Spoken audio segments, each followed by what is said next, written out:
ISKCON ಪಂಥ ಇದು ನಮ್ಮದೇ ಪಂಥ. ಯಾಕೆಂದರೆ ಅವರನ್ನು ಕೇಳಿದರೆ ಅವರು ಹೇಳ್ತಾರೆ, ನಮಗೆ ರಾಜೇಂದ್ರ ತೀರ್ಥರು ನಮಗೆ ಗುರುಗಳು. ಅಂದರೆ ವ್ಯಾಸರಾಜರ ಪರಂಪರೆಯಲ್ಲಿ ಬರುವ ರಾಜೇಂದ್ರ ತೀರ್ಥರು. ಅವರು ವಿದ್ಯಾಧಿರಾಜರ ಟೀಕಾರಾಯರ ಶಿಷ್ಯರು ವಿದ್ಯಾಧಿರಾಜರು, ವಿದ್ಯಾಧಿರಾಜರ ಶಿಷ್ಯರು ರಾಜೇಂದ್ರ ತೀರ್ಥರು ಮತ್ತು ಕವೀಂದ್ರ ತೀರ್ಥರು. ಆ ರಾಜೇಂದ್ರ ತೀರ್ಥರು ಬಂಗಾಳ ಪ್ರದೇಶಕ್ಕೆ ಹೋದರು.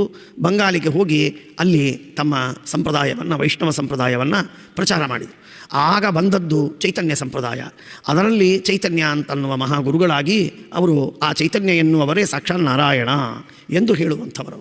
ಚೈತನ್ಯ ಎನ್ನುವನು ನಾರಾಯಣ. ಯಾಕೆ ಅಂದರೆ ನಾರಾಯಣ ಭಗವಂತ ದಾಸನಾಗಿ, ದೇವರ ದಾಸನಾಗಿ ಹೇಗೆ ಇರಬೇಕು ಅಂತನ್ನುವುದನ್ನು ತೋರಿಸಿಕೊಡುವುದಕ್ಕಾಗಿ ಮಾಡಿದ ಅವತಾರ ನಾರಾಯಣನ ಅವತಾರನೇ ಎಂದಾಗಿ ಪೂರ್ಣಾವತಾರ ನಾರಾಯಣಾವತಾರ ಅಂತ ಹೇಳುವಂಥವರು. ಹಾಗಾಗಿ ಅದು ರಾಜೇಂದ್ರ ತೀರ್ಥರ ಪರಂಪರೆಯಿಂದ ಹಿಡಿದುಕೊಂಡು ಯಾವ ವೈಷ್ಣವರಿಗೂ ಶ್ರೀಮದಾಚಾರ್ಯರ ಪರಂಪರೆಯವರಿಗೂ ಸಮ್ಮತವಾದದ್ದಲ್ಲ. ಆದ್ದರಿಂದ ಆ ಗೌಡೀಯ ಸಂಪ್ರದಾಯದ ಏನು ಸಿದ್ಧಾಂತವಿದೆಯೋ ಅದು ನಮ್ಮಿಂದ ದೂರವಾಯಿತು. ವಾಸ್ತವಿಕವಾಗಿ ಅವರೆಲ್ಲ ಹೇಳುವುದು ನಮ್ಮ ಪರಂಪರೆಯಲ್ಲಿ ರಾಜೇಂದ್ರ ತೀರ್ಥರು, ವಿದ್ಯಾಧಿರಾಜ ತೀರ್ಥರು, ಟೀಕಾರಾಯರು, ಅವರ ಹಿಂದೆ ಅಕ್ಷೋಭ್ಯ ತೀರ್ಥರು, ಮಾಧವ ತೀರ್ಥರು, ನರಹರಿ ತೀರ್ಥರು, ಪದ್ಮನಾಭ ತೀರ್ಥರು, ಶ್ರೀಮದಾಚಾರ್ಯರು ಎಂದಾಗಿ ಅವರು ತಮ್ಮ ಪರಂಪರೆಯನ್ನು ಹೇಳಿಕೊಳ್ತಾರೆ. ಹಾಗಾಗಿ ಅವರು ವೈಷ್ಣವ ಮತದವರೇ.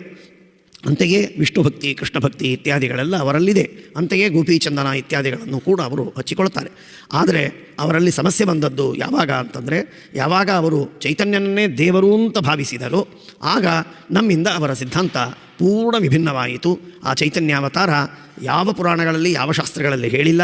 ಆದ್ದರಿಂದ ಆ ಚೈತನ್ಯ ಎನ್ನುವುದು ಅವತಾರ ಎಂದು ಅಂಗೀಕಾರ ನಮ್ಮ ಪರಂಪರೆಯಲ್ಲಿ ಯಾರೂ ಮಾಡಲಿಲ್ಲ. ಆದ್ದರಿಂದ ಅದು ದೂರವಾದಂಥದ್ದು. ಹಾಗಾಗಿ ಇದು ಒಂದು. ಅದೇ ರೀತಿಯಾಗಿ ಸ್ವಾಮಿನಾರಾಯಣ ಸಂಪ್ರದಾಯ. ಸ್ವಾಮಿನಾರಾಯಣ ಸಂಪ್ರದಾಯದಲ್ಲಿ ಆದದ್ದೇನು ಅಂತಂದರೆ, ಸ್ವಾಮಿನಾರಾಯಣ ಅವನ ಸಾಕ್ಷಾತ್ ನಾರಾಯಣನೇ ಎಂದು ಅವರು ಪ್ರತಿಪಾದನೆ ಮಾಡ್ತಾರೆ. ಆ ಸ್ವಾಮಿನಾರಾಯಣ ಸಾಕ್ಷಾತ್ ನಾರಾಯಣ ಅಂತ ಹೇಳಿದ್ದರಿಂದ ಅದು ಎಲ್ಲಿ ಪುರಾಣಗಳಲ್ಲಿ, ಮಹಾಭಾರತಾದಿಗಳಲ್ಲಿ ಎಲ್ಲಿ ಹೇಳಿಲ್ಲ.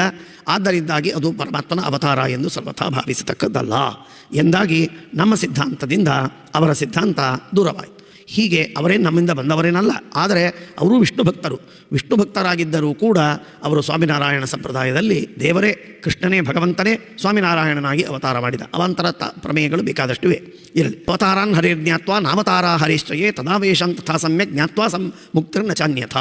ಪರಮಾತ್ಮನ ಅವತಾರಗಳು ಯಾವ ಪರಮಾತ್ಮನ ಅವತಾರಗಳಲ್ಲ, ಯಾವ ಪರಮಾತ್ಮನ ಆವೇಶವಿದ್ದದ್ದು ಎನ್ನುವುದನ್ನು ಅಲ್ಲಿಯವರಿಗೆ ತಿಳಿಯುವುದಿಲ್ಲ, ಅಲ್ಲಿಯವರಿಗೆ ಮೋಕ್ಷ ಇಲ್ಲ ಅಂತನ್ನುವುದಾಗಿ ಶ್ರೀಮದಾಚಾರ್ಯರು ತಾತ್ಪರ್ಯ ನಿರ್ಣಯದಲ್ಲಿ ಹೇಳಿದುಂಟು.